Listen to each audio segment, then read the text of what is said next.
It's great to see all of you here. Most everybody in this room already knows who I am. And so I will dispense with a lot of the formalities, but I am so grateful to once again have the opportunity to co-chair this important caucus. And today we're going to be talking about, as we always do, the current state of affairs in Sri Lanka.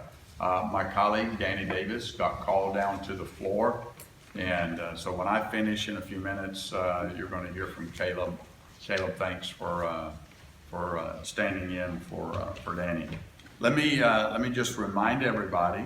And first of all, let me introduce a couple of people. We've got Laura from my staff here in Washington, D.C., and we have a special guest who hears a lot of our conversation and talks to some of our Sri Lankan friends Tamil friends in Ohio.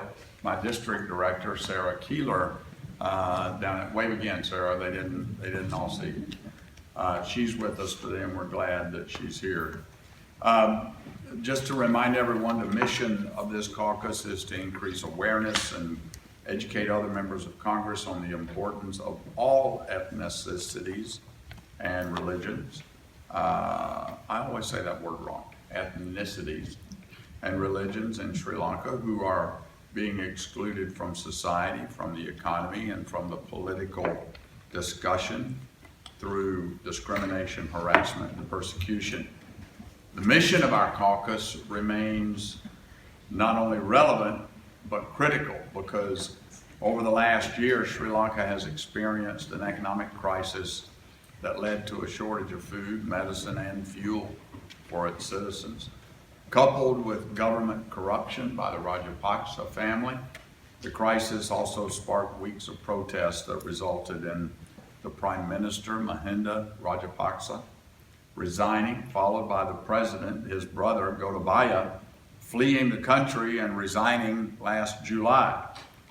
While I was hopeful that the economic and political turmoil of last summer presented an opportunity for positive changes in Sri Lanka, particularly for the ethnic and religious minorities who are often the most vulnerable and marginalized, it does not appear to be the case. In March, the UN Human Rights Council released yet another scathing appraisal of the Sri Lankan government's failure to comply with civil and political rights obligations. While Sri Lanka's economy is stabilizing, long lines for fuel and power outages have ended, and the IMF has issued a $3 billion loan to address the massive debt crisis. It appears that government accountability and protection of human and civil rights remain on the back burner by the authorities in Sri Lanka. As stated in the title of a recent New York Times article, Sri Lanka is calm again. That doesn't mean things are any better, quote unquote. Sri Lanka is calm again.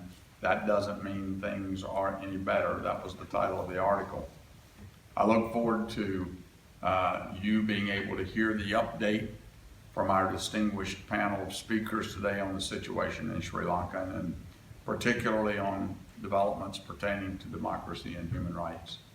I, unfortunately, am in the middle of an energy hearing, and I have to go back. I'm going to turn it over to Caleb now, who's going to give an update from my colleague, Representative Davis's office, and introduce our special guests. Good afternoon, all. Let me begin by thanking my colleague, Congressman Bill Johnson, for his opening remarks and also for serving as a dedicated partner in our caucus efforts to advocate for justice, freedom, and equality for ethnic and religious minorities in Sri Lanka, including Tamils, Christians, Muslims, and others. We are all aware that the country of Sri Lanka continues to face a multitude of challenges: economic challenges, governance challenges, geopolitical challenges, supply chain challenges, human rights challenges, and the list goes on. And if history has taught us anything, it's that in moment of crisis, a country's religious or ethnic minorities tend to fare far worse than their fellow countrymen/women. It's been over a year now that the world has watched Sri Lanka spiral into humanitarian, economic, and political crisis. In fact, it was roughly around this time last year that Sri Lanka was declared to be in a state of emergency. The country was on the cusp of defaulting on over 50 billion in foreign debt, was experiencing emergency. The country was and is at the moment time in our emergency. The country had record inflation, food and medical supply shortages, extreme political instability, as former President Rajapaksa resigned and fled the country for the Maldives and later Singapore. Well, what a difference a year makes. And while yes, some progress has been made on a few fronts in Sri Lanka, including the stabilization of its economy given the financial backing, over $3 billion in loans, and support of the IMF and other bilateral creditors, and the installation of six-time Prime Minister Ranil Wickremesinghe. As president, there remains a great deal of work to be done on Sri Lanka's long road to recovery. For example, many ordinary Sri Lankans continue to oppose Wickremesinghe's rule, as they see his regime as a mere extension of his predecessors, rather than a fresh start. I believe that one of Sri Lanka's greatest assets can be found in its diversity. Here, I'm reminded of a quote by historian Thomas Berry, where he states that the greater the diversity, the greater the perfection. Sri Lanka is a home to many diverse communities, including its Sinhalese and Tamil populations, and a host of religions ranging from Buddhism and Hinduism to Islam and Christianity.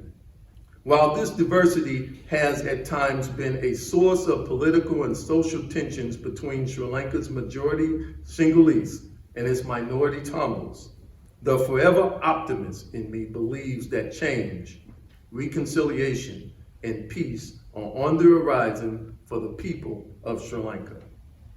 It is my sincere hope that in some small way the work of our caucus, the Congressional Caucus on Ethnic and Religious Freedom in Sri Lanka, continues to help bring about these humanitarian and democratic reforms so desperately needed to protect the rights and identity of ethnicities and religions in Sri Lanka from discrimination, harassment, and persecution.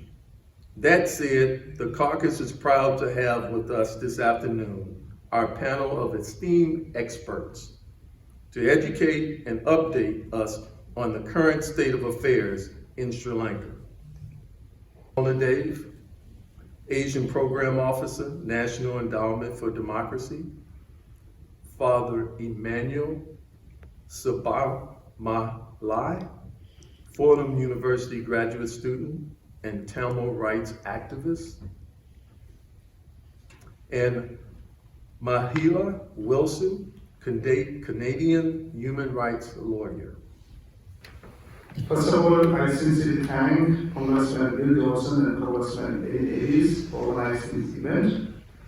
I am privileged to air my grievances on behalf of the Tamil living in Sri Lanka, and therefore for Tamils. This month is Genocide Month, and May 18th is Tamil Genocide Remembrance Day. As Bill 104 of Ontario, Canada, the legislature has proclaimed Tamil Genocide Education Week, the 7 day each day being May 18th.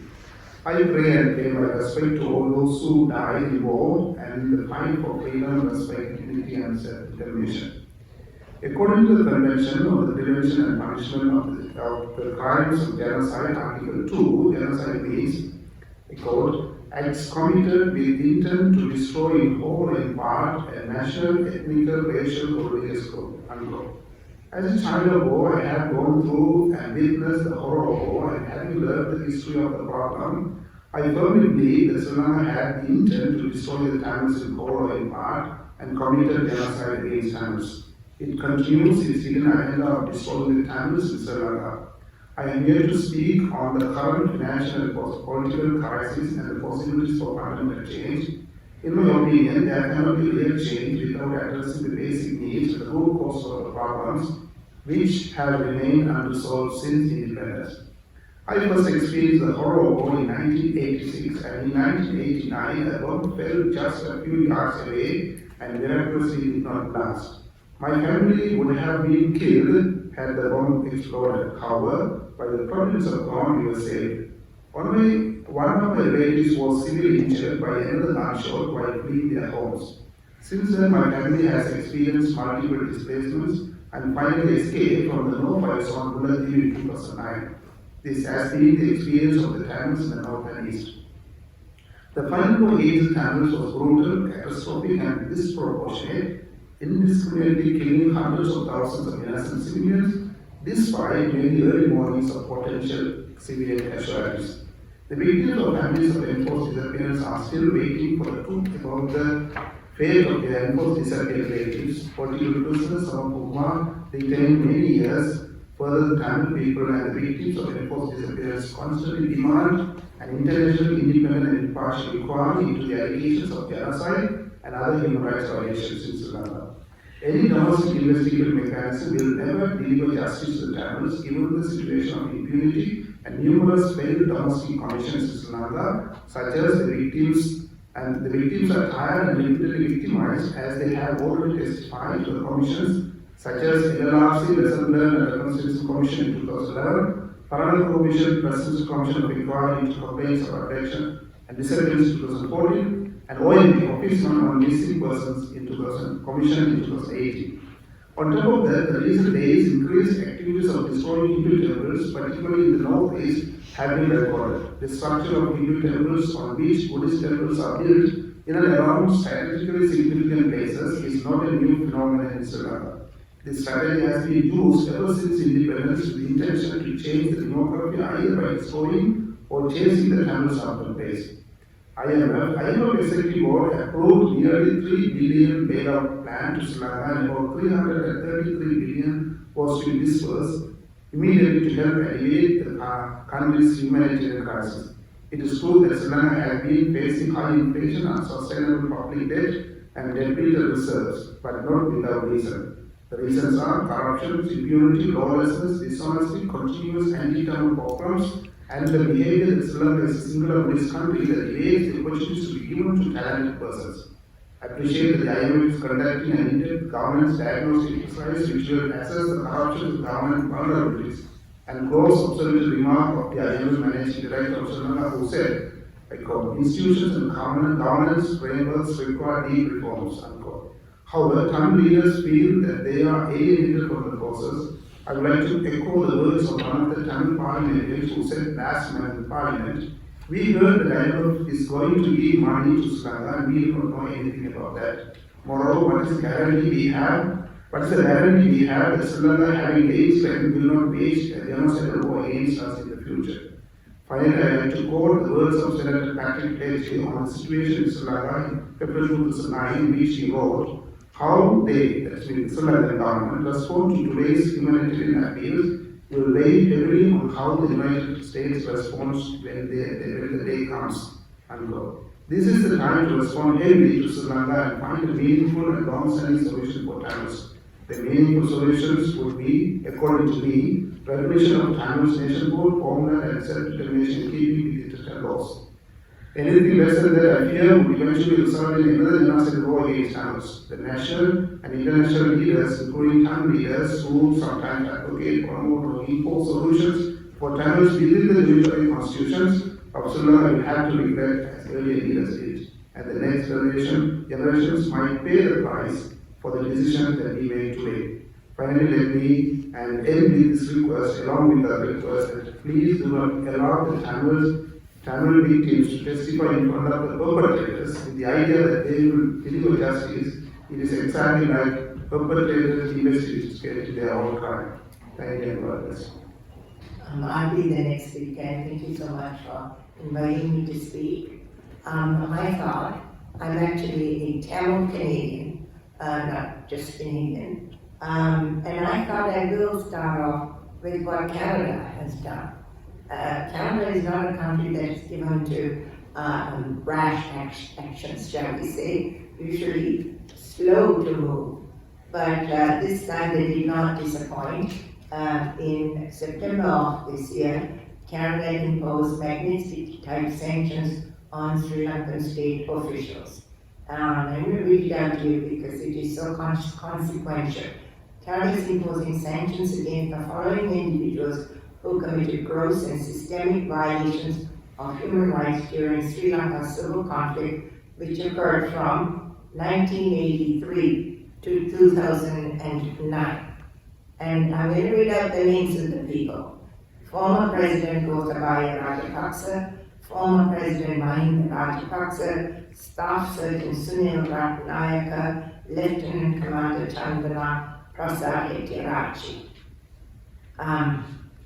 Canada has been the first G7 country to publicly condemn Sri Lankan officials, label Sri Lanka as a bad actor. Canada hopes that there will be other countries that will have the courage to follow suit. In addition to the sanctions, we don't expect to be able to seize property because these individuals know better than to have property located in Canada that is seizable under the Act. However, in addition to this, there's also visa restrictions. They are not allowed to enter the country.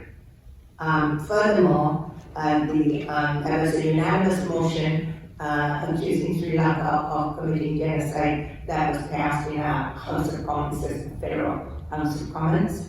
And the Ontario government also passed the Tamil Genocide Education Week Act, again condemning Sri Lanka for having committed genocide and setting aside a period of time in May to teach students about genocide, about Tamil genocide and other genocides as well. So significant action by Canada with the hope that other countries will follow as well. Secondly, I want to also mention what has been going on at the UN Human Rights Council. The most significant aspect of the current resolution is the evidence collection aspect. Because Tamils are not a country, we do not have are not a state, we do not have the levers of a state power to engage in processes like evidence collection. However, the UN, we were able to persuade the UNHRC to set up a mechanism whereby evidence will be collected. Now, this is done through, again, international help from the core group of countries, which composition keeps changing, but the main members, but they're officially in the core group are not the US, UK, and Canada. Steadfast friends of the Tamil people. And the evidence collection has its challenges, which we'll hear more about it with the next speaker. But I wanted to mention something that I heard Corinne Carr, the chief prosecutor, speak about just 3 days ago. And that is, it is a condition of humanity that justice and accountability be delivered. Until justice and accountability are delivered, there is outrage in the faces and eyes of the victims. Tamils are at that stage. We still have not lost our outrage. And according to Mr. Khan, when you lose the outrage, that means the international system has failed. And I do hope that we, with friends like the US and UK, we will not get to that situation. I also want to quickly address the ongoing impunity that carries on in Sri Lanka. The Rajapaksas are given safe haven there. They have not been prosecuted, nor have they been turned over to an international tribunal to be prosecuted. The current speaking points of the government is, we are different, we want to cooperate. One way to prove it is to sign on to the Rome Statute. We all know that the ICC process is arduous, it won't be simple, but show good faith show good faith by making Sri Lanka a signatory to the Rome Statute. In terms of political solutions, it is hard to think of a political solution until there is accountability that has taken place. So the political solution aspects that were in various previous UN resolutions have to be looked at carefully. In terms of the US, as I said, we would urge the US to follow the kinds of sanctions that Canada has imposed, continue to support us at the UNHRC, and find and ensure help for the funding of the evidence collection process. And finally, what we've asked of Canada too is that an international development fund be set up for war-affected areas for the north and the south, north and the northeast of Sri Lanka, which are the war-affected areas. Because the monies that are being sent via IMF loans and so on are not reaching the areas that are most in need of these funds. And why would they? There's no political benefit for the government, and they're simply not reaching there. So we in Canada have asked that a special fund be set up. So thank you very much. Mostly focused on the state of democracy and governance. I'd like to thank Representatives Johnson and Davis for their leadership. I'm going to take a little bit of a broader look at what's happening in the country. As Congressman Davis has mentioned, it's about 1 year since the protests, massive street protests in Sri Lanka. And many of those who gathered on the streets were actually Sinhalese Buddhists who voted the Rajapaksas into power, which I think is worth keeping in mind in light of the fact that those are many of the same individuals who are now calling for systems change, and were calling for that a year ago and continue to be a constituency that can be reached. I'd like to just go to the point that Congressman Davis made about how President Briefings has a real burden in getting Sri Lanka's house back into order. Many people in the country and in the international community have faith that he will be able to get things back on track. But many Sri Lankans see this appointment as just a reshuffling of the same old leadership, a real far cry from what the protesters were calling for, a systems change. While his presidency might be legal, it is not popularly legitimate. And the strong-arm tactics that we have seen against dissenters and a lack of communication that has been meted out by this administration further erodes his popularity. One way to restore legitimacy is through elections, giving the public an opportunity to elect officials who share their vision for where the country should be going. Unfortunately, local government elections have been delayed month after month, suspending a key democratic right of the people. Another important part of the democratic process that has been interrupted is public discourse. The IMF staff level agreement and policy actions that the IMF itself insisted on were not sufficiently disclosed to the Parliament, let alone to the public, as Father mentioned. This lack of communication and consultation, including with civil society and public policy think tanks, has further eroded trust and confidence in the government and the IMF deal itself. IMF programs can and should support the strengthening of democratic governance, and the IMF has included such provisions in the deals that they have signed with other countries, including asset declaration, consistency in procurement, and strengthening of anti-corruption bodies. While this opportunity being pegged to the reforms of the IMF deal has been missed in Sri Lanka, there is an opportunity for other countries and for Sri Lankan parliamentarians with the backing of civil society and the public to ensure that legislation is passed on these important pillars of governance. In addition, the lack of public discourse has also barred the opportunity for wider scrutiny. This would have led to constructive improvements in not just the IMF deal, but in other policies that were pegged to it. For example, analysts note that the tax policy was poorly designed and compounds the hardships that the middle class is already feeling. However, vested interests, including big business and the upper class, were spared, despite the fact that tax revenue from them could have actually yielded greater revenue for the government and eased the pain on the middle class. Transparency around policy making is an important pillar of the democratic process, and laws that encourage good governance make societies resilient to opportunistic actors, not just domestically, but also foreign actors. Concessions and kickbacks that are offered to investors have an corrosive effect on governance or are dangerous in any economy. We've seen it play out in Sri Lanka. Legal protections can break this incentive structure, especially in Sri Lanka, which is very much in need of investment in the current moment. Ultimately, any approach to the debt crisis that doesn't deal with these underlying structural barriers, which has been mentioned, will fail, and Sri Lanka will remain vulnerable to strongmen who are motivated by the consolidation of their own power. Similarly, adhering to the rule of law and ensuring that autonomy of independent institutions is vital. Impunity remains a significant impediment to the systems change that the public is calling for. It is a through line that has enabled economic crimes as well as mass atrocities and war crimes. Across society, there is an appetite for corruption cases to be pursued. Prosecution in these emblematic cases can actually build confidence in the government and break the cycle that certain people are above the law.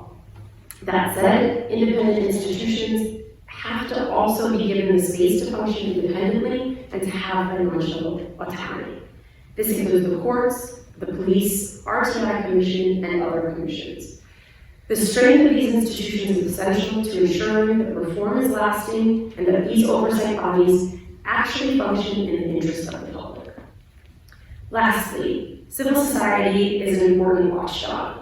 NAD supports a number of civil society groups the world over and in Sri Lanka. They've been central in highlighting the nexus between poor governance, impunity, foreign financing, and the economic crisis. These activists have for years been raising awareness on how authoritarian tendencies have chipped away at existing democratic systems and suggested safeguards against executive overreach. While there has been some improvement in urban centers, the climate of fear persists in certain areas, particularly in the North and East. Like in the past, intimidation and threats for raising ongoing governance gaps and human rights violations persists. This includes visits by security personnel and being summoned to the Terrorist Investigation Department. The creation of a conducive environment for free expression and association is essential for sustainable democratic future of Sri Lanka.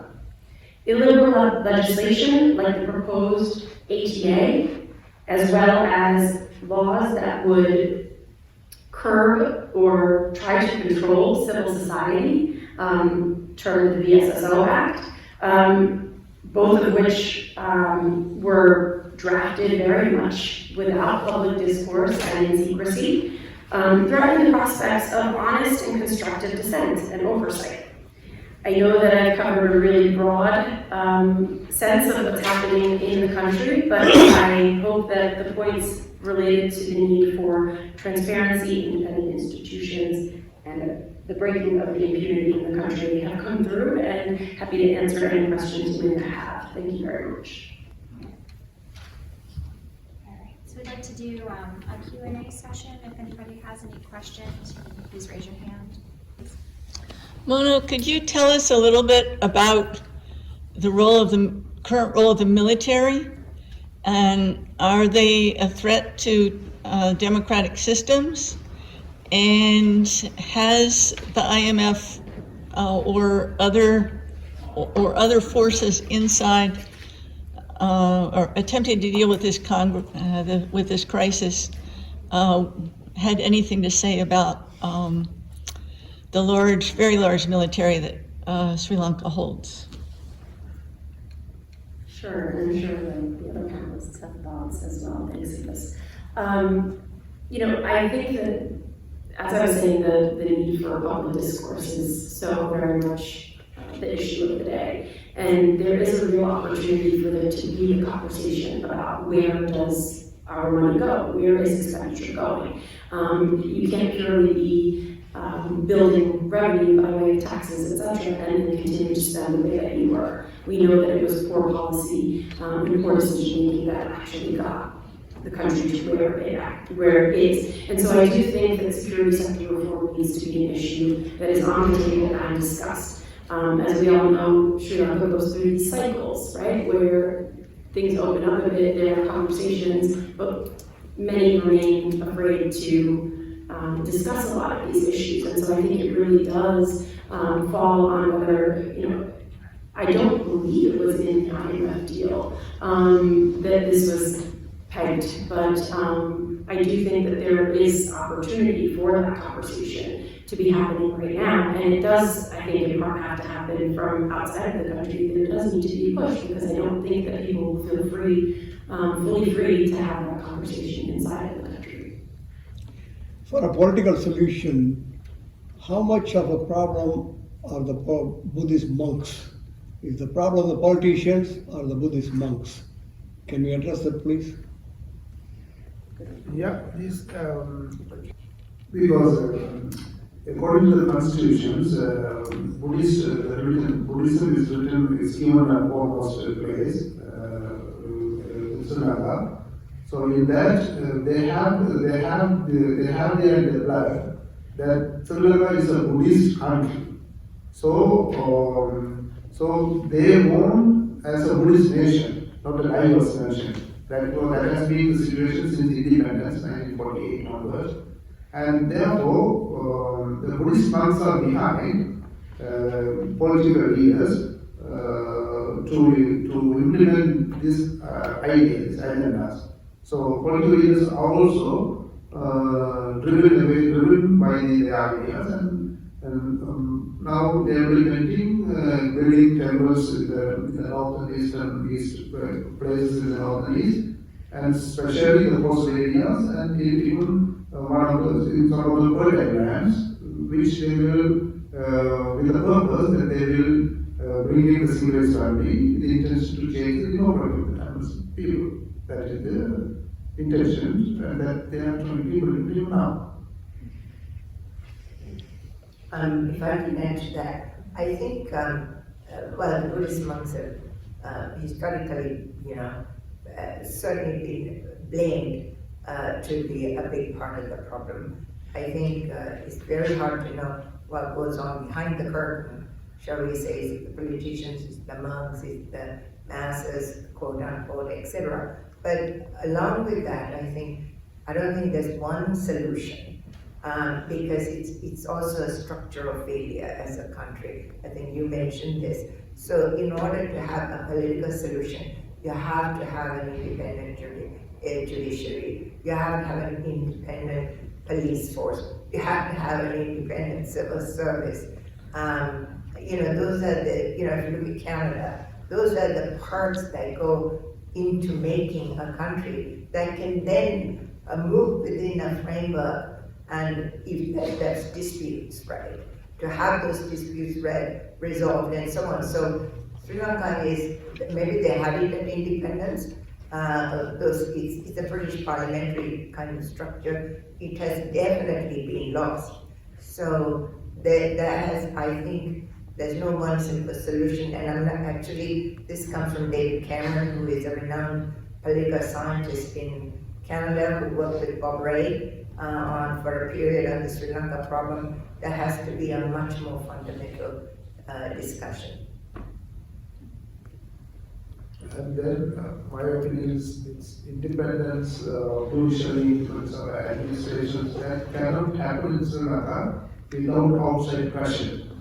So without outside pressure means international countries because that's our experience. So that's what I expected when before giving money away, before giving the money, we Tamils or some of the political leaders expected that they propose some proposals for accountability mechanisms. But it's without proposing anything, without maybe according to the Tamil parliamentarians, they said they didn't know anything about, they are going to certain sense, that meaning that, okay, expecting that they will, Sri Lankan government will do something good, but it is not the case. Historically, we look at it, analyze it, it's not the case. Again and again, the Federation supports Sri Lanka, but then they go back to the zero level. And again, money, power, and everything is used to suppress the Tamil voice and to grab the lands. It's still today it's going on. The harassment is going on, land grabbing is going on, ongoing building of Buddhist temples in the, as I said, in the strategically important places. I mean, if it is a Hindu famous temple, behind that they build a Buddhist temple where there are no any single families. If it is a modern church, modern shrine, and there's a famous shrine, and beside that they would build a Buddhist temple with a purpose. So there is no any other single family around that place. So I'm not going to speak against the religions, but the purpose, the intention behind building all these things. Emmanuel, you mentioned that you grew up during the war and the product of war, and you espoused for some political solution. Can you say what in your mind could be perhaps a model political solution? Already I have mentioned, because I have experienced since my birth, I experienced the war, and my parents escaped from the war by some 2009. And they were in the beach games for 1 week. I could not be there. They were in the army, the fence, at the park, the fence, and I had to outside there, and I can't talk. Only I had to go to the checkpoints. So that has been a horrible situation.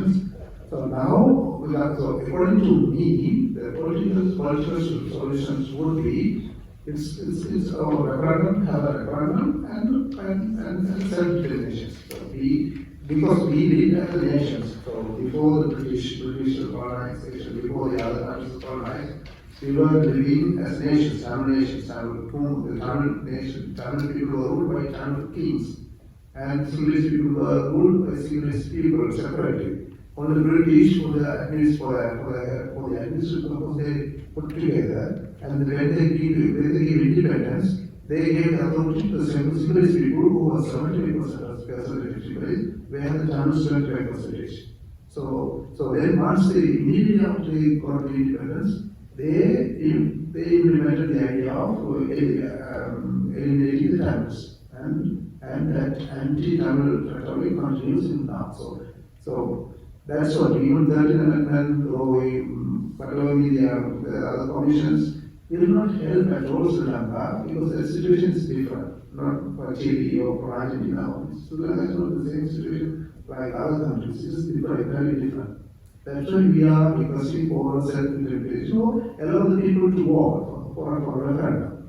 That's international recognized law. So why don't you propose this referendum so that people may come up with the idea, say whether we want to live in this separate or this one. I have a question. If anyone wants to touch on any sort of constitutional reforms that are going on, Prevention of Terrorism Act, if there's been any updates we could share with everybody. I can start. I think I'll start with the Terrorism Act. There's a new one being proposed that has been condemned as worse than the previous one. And I think you have to sort of look at why that is. And it goes back to what we've been talking about, that there's no concept of the understanding of the rule of law. Rule of law doesn't mean you pass any act and you gotta follow it. It means you pass acts that are just. And so if they can't get this right, then, you know, you wonder what else. There's always talks going on, whether they are meaningful is an issue. So there's talks yet again about the 13th Amendment or some version of it. This has been going on for who knows how long, and the question becomes, you know, is this it's premised on a notion of federalism, which is a very weak federalism, with, you know, power concentrated at the center. They would never fly in a country like Canada, and so you wonder, you know, whether the time has passed for that. But there's no answers to this, right? Until there is a, you know, proper conversation that happens in the country, if it can. Yeah, can I add something? So when it comes to the reformations of the laws, our experience shows whatever the laws that are in place has been used against Tamils. Okay, whatever the CTO, CTA, Counter-Terrorism Act or Terrorism Act, whatever the laws, that laws often have been used to suppress the voice of the Tamils as well as the Sinhalese who are outspoken. So that has been our situation again. So laws can be passed, but who is there to monitor? Institution is independent. Its administration is independent. So that is part of laws are connected with the administrations and the judicial systems. So those should be reformed, judicial systems, administrative systems, the corruptions, those things need to be reformed. So that is And if I recall, I think in Iraq, right, there is an attempt going on, anyway, where there's conversations being set up, it's a long process, where the fundamentals of a democratic society are being discussed. You know, we'll have to wait and see what happens. But that kind of, and it's being done internationally. So I don't think that kind of conversation or process has really been started in Sri Lanka. I have a couple thoughts. Just to add to your point about the ATA, there's been some really good articles out there written about the shortcomings of the law. And I think one point to kind of dig deeper on yours is the structures that underlie what actually happens when one is arrested under the PTA, the operational piece of it. The institutions there, whether it's the magistrates or whether it's the judicial medical officers and others, they don't have the independence to act. Right. And if they are afraid of the police who brought the case in the first place, then we have a deeper problem. So it's almost as though the law is being created in a vacuum where you're not actually dealing with the structural barriers that have been identified over and over and were identified for the PTA as well. I think, you know, the impediment to pass the PTA, we all know, is in large part because the international community, various governments for trade preferences, etc., have said this is something that needs to be done. But I do think, and I'm sure others in the room would agree, that there needs to be greater scrutiny as it relates to the specifics that might not just be on paper, but really understanding the context within which this is being written and the fact that it can't actually be implemented in the rosy way that it is being suggested.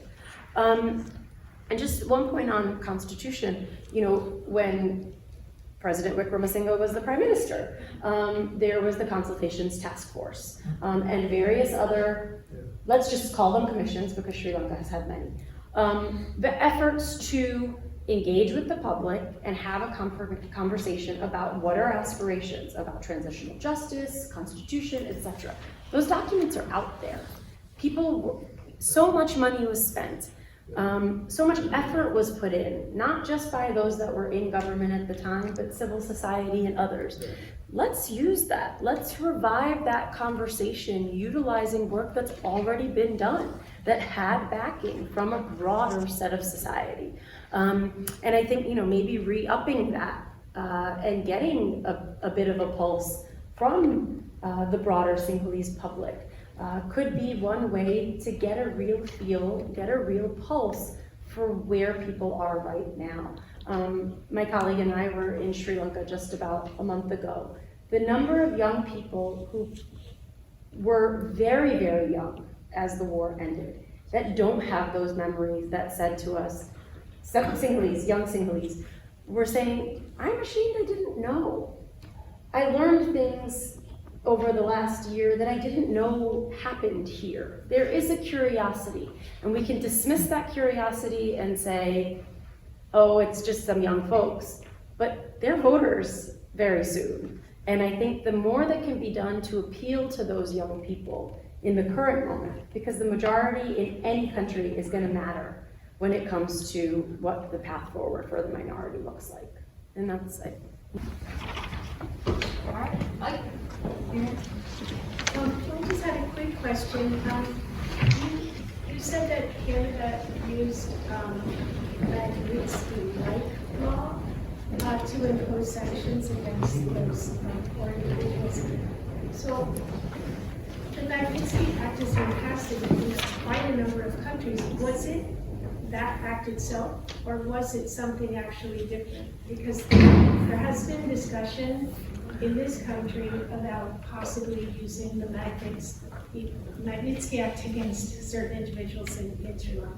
Yes, so a very good question actually. And I've had numerous discussions with our global affairs, and when Ambassador Bethman Shank we discussed this as well. So Canada, we passed the Magnitsky Act, but Canada likes to use Special Economic Measures Act for sanctions. So that's why I said Magnitsky-like sanctions. Currently there's some legislative reform going on. It's at our Senate, which is nothing like yours. But in terms of some proposals, I think, to strengthen the asset part of the actual Magnitsky Act, and they're hoping that government will use that more, because as we discussed with the Minister of Global Affairs, using the Magnitsky Act, not only do you get the sanctions and so on, but it sends a message, right? So that's what the Magnitsky Act is. Canada has both the human rights and the corruption aspect as well. And now I've looked at other countries and how the Magnitsky Act is invoked, and in some places, I don't know that they've implemented, but there were discussions about allowing civil societies to initiate the process.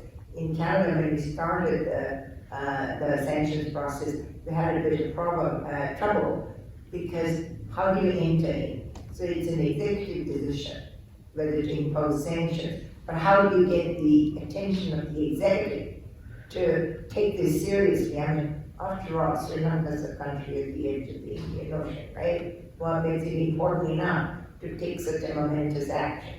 So once we found the process, then we were able to, we made submissions to the executive.